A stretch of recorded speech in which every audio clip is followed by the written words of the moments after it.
Zen Master Liang was born and raised in a small village in the mountains of China. From a young age, he showed a remarkable aptitude for meditation and spiritual contemplation.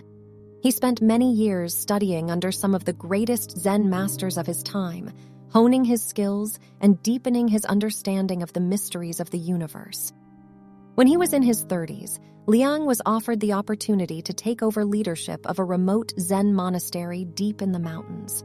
He accepted the challenge and spent the next several decades dedicating his life to teaching and guiding his students in the ways of Zen.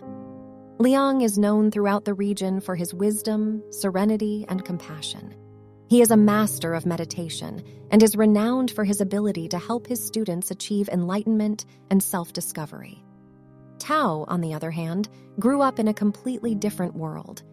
He was born in a bustling city on the other side of the world and was raised in a family that valued success and achievement above all else.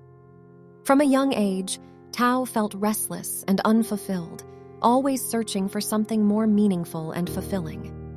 After completing his education, Tao set out to explore the world, seeking adventure and excitement. He traveled to many different countries and experienced many different cultures, but he still felt empty inside. He began to realize that what he was seeking could not be found in the material world.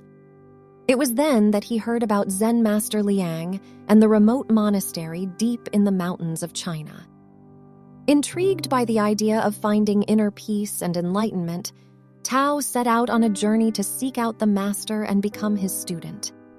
Although he had no prior experience with Zen or meditation, Tao was eager to learn and willing to face any challenge in his quest for enlightenment. And it was this open-mindedness and willingness to learn that made him an ideal student for Zen Master Liang. Upon arriving at the monastery, Tao was immediately struck by the tranquil beauty of the surroundings.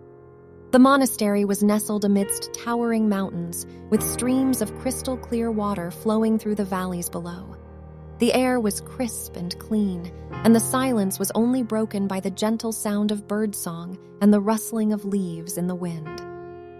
Zen Master Liang greeted Tao with a warm smile and welcomed him to the monastery. Tao was struck by the master's serene presence and the peace that seemed to radiate from him.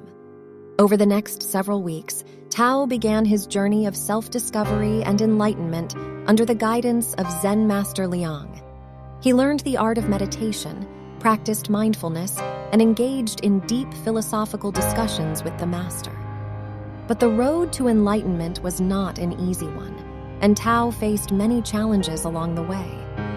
There were times when he became frustrated with his lack of progress, and other times when he felt overwhelmed by the intensity of the experience. Through it all, however, Zen Master Liang remained a steady and patient guide, always there to offer guidance and encouragement when Tao needed it most. As the months passed, Tao began to notice a significant change within himself. He felt more at peace with the world around him and more connected to the universal consciousness that pervades all things. He began to understand the true nature of reality and the power of the mind to shape our perceptions and experiences. But perhaps the most important lesson Tao learned was the importance of compassion and humility.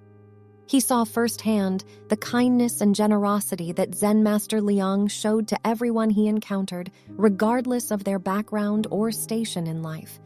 And it was this lesson that would stay with Tao long after he left the monastery and returned to the world of material possessions and distractions. He realized that true fulfillment and happiness come not from external sources, but from within ourselves and our connection to the world around us.